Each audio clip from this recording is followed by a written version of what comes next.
Hey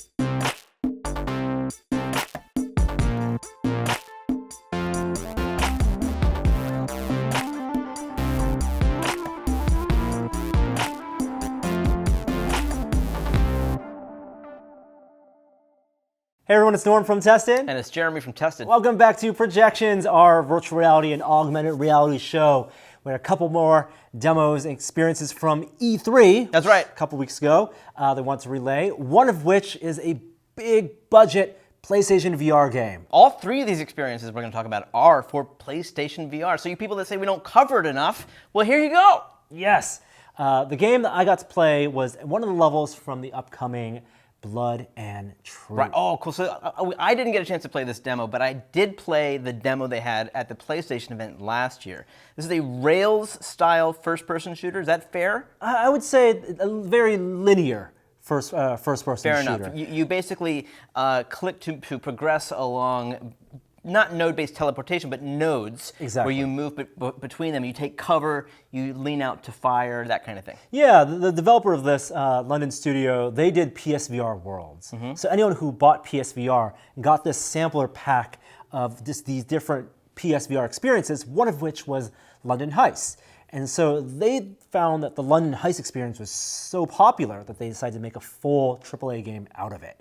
And we played one level when they first announced Blood and Truth, mm-hmm. which was set more in a casino, a little more stealth operation-wise. And yeah, you're right. At the end of that one, very on rails. You're just going from hallway to hallway, pressing the move button, jumping from node to node. People are jumping out, and you're shooting them. Right. There's a lot of accuracy required in your aiming, and I remember, couldn't you shoot fire extinguishers and totally. kind of go into a slow motion for a moment? Yeah. That was fun. Yeah, and the slow motion is a new feature that they added for this new level, or they revealed for this new level. You can, at some point, you can press both of the move buttons, and you do enter a bullet time. So the bullet time element, perfect for shoot 'em up in VR. So are you dodging bullets in bullet time? Dodging bullets, you reload, you can do dual wielding, you have a big gun, a shotgun, or machine gun you can put on your back. Very standard VR shooter tricks. Right. But as opposed to a game like Robo Recall on the Oculus Rift, where you're running around the world freely as an arcade shooter, this feels more akin to like a Time Crisis. Right. A very linear, Area 51, classic arcade shooter. Right. Where it's going from scene to scene, enemies are popping up, but your body's getting into it. You're leaning around, you're hiding behind the barrels, you're pressing the buttons to shift to the left of the cover or the right of the cover. It's a little more physical using the cover You're right. mechanics. It feels just like that Police 911 or some kind of game like that, Exactly. where you die and you're feeding in more quarters in order to progress through the game. And I would feed more quarters for this. It's not, it's not Uncharted. Right? It's not a free world exploring game. And yeah, there's a little bit of physicality in terms of climbing. You're hiding around, you traverse the level. You have to find a way to traverse the level. We didn't jump into vehicles that I could see, but I assume there will be vehicles in this one. But this was a construction site. You're rescuing your mom and picking locks. So they're embracing the things that VR is good for. Well, with that kind of budget, they're expecting this to be a full title, game. Like maybe $60 for this. I mean, I would expect it to have really high production quality. And it does. The voice acting is great. The enemies, there's a lot of great special effects with the firepower. You can shoot through barriers. And what I played was the end of the first act at E3, just part of a level. So if the acts have multiple levels, then this is going to be a pretty big game. It's not, one of the things I asked the developer is this a James Bond game or is this a Fast and Furious game? Okay. And you can play it either way. What's the difference? Well, in James Bond, it's more stealth approach. You're using a silencer, you're picking off enemies when they're not looking. Lots of toys. Lots of with gadgets, or is it a shoot 'em up, run and gun, get in their face, use a machine gun. And I think they designed something where you can play it either way. Will this be a PSVR exclusive? It is a PSVR exclusive. So to answer some of the questions about the game, I did get a chance to chat with someone on the London studio team about Blood and Truth, so let's check that out. Hey everybody, Norm from Tested here at E3 2018, chatting with Michael from London studio. You guys have been working on Blood and Truth for how long now? Well, we've been in development since really, finishing VR Worlds. We had our great success with the London Heist. We learned so much making that. built our own engine from the ground up for VR, and now we're trying to put it all together and make what we think is the world's first and best AAA VR game. So the type of VR game you guys are going for is entirely narrative and action driven. Right? Yes. You're in like a big action movie, and the demo I played here, you're basically going through a lot of guys. It's just a running and gunning through scenes. Is that how you're thinking of designing levels? That like you're just going through, mowing down enemies, and making your way through this London world?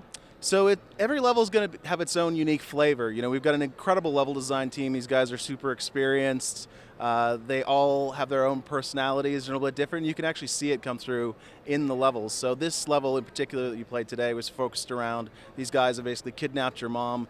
You're now really, really angry, and you're just going to mow through everybody and basically save your mom. So that's really the focus on this level, but if you remember from the last time you played, that was much more of a sort of sneaking in, infiltrating. There was a bit of that. So all of them are a little bit different, and I think we do that way just so that everything constantly feels fresh and everything feels a little bit different as you play through the game. Yeah, the pacing of the first demo I played when you guys first announced it was an infiltration and then almost like a little bit on rails, barreling down a hallway, and really ramped up, but still made use of VR. There were puzzles that I was manipulating, whether it was picking locks or running a computer security system. So how do you think about balancing VR action, because it's incredibly immersive when I'm just holding two guns, and then also VR puzzles? Well, I think there's just something really wonderful about when you play a game and you try something and the thing does what you think it's going to do, because that's kind of what would happen in real life. Mm-hmm. And so that's kind of the approach that we take with all of our puzzles and stuff. You try and unscrew something, or for example, you push an elevator button. You can do that with your finger, or you can just butt the end of your gun up to the button and it'll also work. So little things like that just seem to add so much, and when you're in VR, all those small little details just seem to add up and just make the experience feel that much more rich and immersive. The most fun I had was with those run and gun segments, and I really feel like I could have done it a couple ways. I could have used the pistol and taken my time and just went for those precise shots, or I could have taken out the submachine gun and just sprayed and prayed. How are you designing those encounters? Because they're outdoor encounters and indoor encounters to encourage different types of play. Well, we want the player to sort of have their fantasy of being an action hero fulfilled, right? And so some players want to be that really careful, deliberate, precision aiming action hero. Like I noticed you were taking a lot of time to like aim and get headshots and stuff on people. But other people want to play the game and they just want to do completely crazy stuff. So you can throw two clips up in the air and slow down time, and then go into precision mode, so you're like hyper focused. Everything slows down, and you can basically like catch the clips in your guns. You can just do all this crazy stuff, and we take a lot of inspiration from films like John Wick and stuff like that just have this almost like gun-fu kind of balletic gunplay, I should say. Right. And it's on display in Blood and Truth. It's like the players bring a lot of their history with watching those films to it, and it's like the difference between being Pierce Brosnan in James Bond or Jason Statham in like a Fast and Furious movie. Yeah, I mean, basically, the way that Blood and Truth works is the more that you the more that you act and move like an action hero, the more the game will recognize that and reward you for that. So we actually track when you do crazy stuff like spin the gun around and then get a headshot, and those things will actually be tracked for you and sort of celebrated when you do them in the game. Now, I played sitting down, and it's comfortable, and you never have the player actively turn around, at least not 360. I noticed level design-wise, you do things like in the climbing modes, you do go around corners, and that's how you make it so the level isn't just one progression. Yeah. How else are you designing levels to make it feel like you're actually traversing the world without actually requiring the player to turn? Well, we've been doing VR for a few years now, right? Like, obviously, we had the London Heists. We built this engine from the ground up just for VR. And so we've learned a lot of things. And there's a lot of people that say, oh, you can't do rotation in VR and stuff like that. So, but, you've played it with the climbing sections. We also have vents and stuff that you can kind of crawl through or go around corners. And we found that if the corridors are sort of narrow, we can actually allow you to sort of walk and move around corners as well, or run, and we show that in the casino mission as well. So we do a variety of different tricks to basically allow us to rotate your sort of forward direction without making people feel unwell or anything like that. So it's just kind of a combination of different mechanics we use to sort of break it up and make it feel different. For some of the sequences, are they best if you're standing up or actually crouching in front of your couch and more physically part of the game? Well, you definitely should stay in the play space of the PlayStation camera and stuff like that. If you're trying to crawl around on the floor, it's probably not going to work that well, depending on your setup. But it definitely allows for a lot of movement while you're seated. So you can basically, do sort of what we call the gun lean, sort of lean around the corner or sort of pop out. You can sort of up or sort of duck down in certain cases. So there's a lot of, again, the more you act and move like an action hero, the more the game will reward you for that. And the AI is reactive to that, knows when you're peeking out, knows when it can see the pixels of your character model. Yeah. The AI definitely responds. If you stay in one place for too long, they're going to throw a grenade. But unlike in a traditional game, you could move, or you can just grab the grenade in the air and chuck it right back. Now, this uses PS Move controllers, but PlayStation VR also has the PS Aim, which is a very satisfying accessory to hold. Will you plan on supporting that? So we got nothing to announce today with that, but I will say that our lead experience is definitely the dual moves. We want you to have two hands and basically have all the freedom and cool stuff that comes along with that. But I wouldn't rule those things out at this point. We're just not talking yet about alternative modes. And how far is the game along development, and when can we see it? So we're still in full production. I guess I wish I could tell you a date today, but we're just not talking dates just yet. But we're busy, hard at work over in London, and the team's doing a great job. So hopefully we'll have it to you in the very near future. Awesome. Well, thank you for having me here and letting us play some of it, and it's very nice to chat with you again. Thanks, man. Well, another game that we got to try at E3 in the PlayStation room was Tetris. What? The Tetris Effect, which is based on a book. It's an idea that people who play Tetris end up seeing the shapes after they stop playing the game. Perhaps when they're closing their eyes and drifting off to sleep, they can still see the pieces falling and they continue to play it in their mind. Well, they're trying to amp that up. And they want to make you get in that zone even faster and make you even more obsessed with Tetris. When I played Tetris on the original Game Boy, one of the things that stuck with it was the music. Right. Everyone knows the Tetris song. It's a classic Russian song, folk song. Great song. So with this, didn't hear a version of that song, but they have new songs. And the creator of Tetris Effect, did Lumines and Rez. And so synesthesia is a huge part of the experience. Define synesthesia for us, It's the feeling of combining of the senses. And in here, it's the visual and the audio. So they play a soundtrack as you're playing the game, but the different moves you do, whether it's changing the orientation of your blocks, or slamming a block down, or using a power-up to slow time, and that all changes how the soundtrack plays, adding beats to it, adding extra tunes, amplifying it, all kind of algorithmically.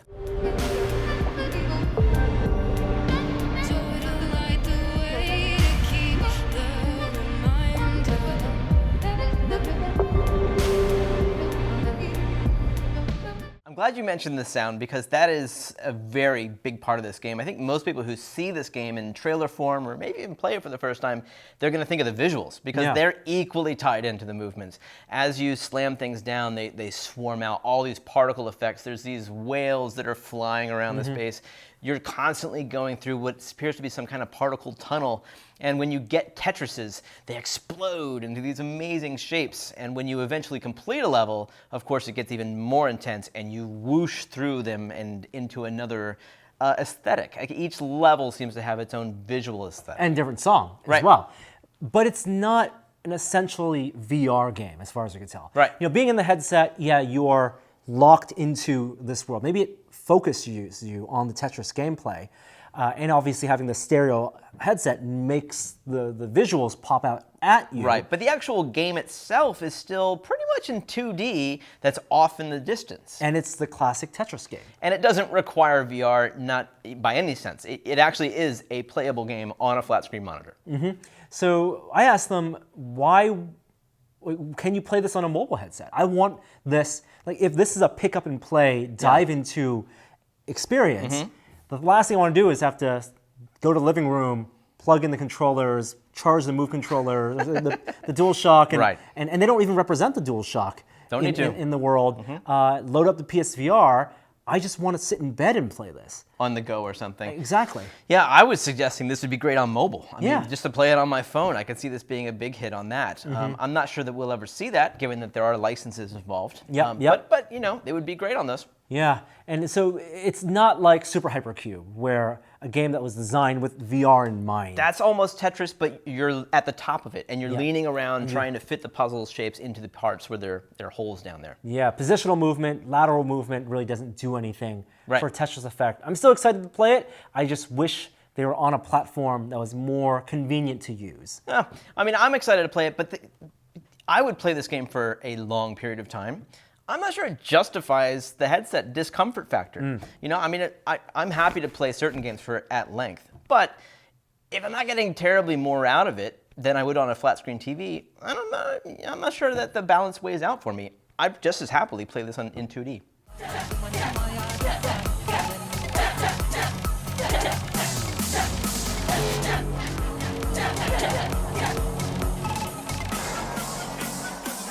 Another genre that had its origins on the flat screen and has made its way into VR is platforming. Ah, yes. I mean, we've seen Lucky's Tale from Oculus and other people attempt this.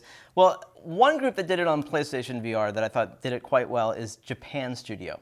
They had this idea of making these little robots, and they put them in different circumstances. And they made a really interesting title where there was two screens. Like the person in VR didn't see what the person on the couch saw, so you had these interesting multiplayer experiences. Asymmetrical experiences. Exactly. It was one of the few titles that did that well. Well, one of the games that they made was this platformer where this robot runs around the world, and you basically do exactly what you think you do. You jump and you pounce and you make it through the level. And it was more successful, I think, for them than they expected, according, compared to the other titles in that game. So they spun it off, and now it's just its own discrete title. And they're saying that it's actually quite large. It's like an 8 to 10 hour experience. Whoa. And it's just Japan Studio. They had previously partnered with the London studio to make the games before. Now it's just Japan Studio. It's actually a lot of fun. It's called Astro Bot Rescue. And you're this, once again, with the gamepad, which is represented in VR and fully tracked, which I think is super smart because it's the controller everybody's going to have. You are, with your analog stick, controlling the little robot and running him around, making him jump. And now he's got this cool double jump mechanic where he has these lasers that come out of his feet. So if there's these spiky characters, you jump and you laser them from above. And you're jumping, you're getting coins, you're trying to find all the secret robots that are all hidden, and you kick them, and everyone that you kick jumps into your controller. And then at the end of the level, there's this cool mechanic where all these rings start to fly around, and you slingshot something from your touchpad on your controller through it. And of course, you have to aim in real space. If you get them through them all, you get these bonus points. And it's just a lot of fun. Like, the music is really good, the platforming mechanics are solid, and it uses the controller in interesting ways. The controller seems to be the secret sauce here. Yeah. The track controller being in the game, not only with the analog sticks and the buttons and the triggers, but you being able to use that as a device to help your character. Yeah, exactly. Right. It's represented. Like, your controller is a gameplay device. Yeah, it's part of the world. You have this, at one point you find this tool chest, and the developer told me there are going to be multiple tool chests throughout the world. Each time you find one, you unlock a new ability. The one in the demo gives you this basically a grappling hook. So it puts a little winch on the front of your controller that you can use the touchpad and shoot it out and attach it to objects in the world. And now you have this rope attached to your controller that your little guy can jump onto and walk across the rope. Or in a boss fight, that I was as much combating the boss as my little guy was. Yeah. Because I had to shoot. He had to hit his teeth apart. And then I used my little grappling hook to grab onto his tooth and yank it out. Right, and I love that you can have visual additions to the controller. Right, the controller has a certain form factor. That's all the buttons you're going to be pressing. Right. But because it knows where your fingers are, it can add on a grappling hook. It can add on things that you would never grab and touch that aren't in the real world, but are still physically tracked, and it makes the thing you're holding like any tool. Right. In the game. Yeah, I love the fact that using the controller, as I said before. I mean, it's colorful. It doesn't look like a gamepad. It's all cartoony, but it just works. And the fact that it's tracked, they're using that one thing that no one else has. No one else has a tracked gamepad. PlayStation has that, and for them to use that, I think is a super smart move. Very, very cool. So that does it for our coverage of the games we saw at E3 this year. There were a bunch more events toward the end of the year where we hope to see a lot more games. Some were announced this past year, but we haven't seen any of them yet. If you have other games that you'd like to check out, or if you're working on a VR game yourself, well, feel free to get in touch. You can find our contact info on tested.com, and we'd love to hear about it. But until next time, we'll see ya. Bye.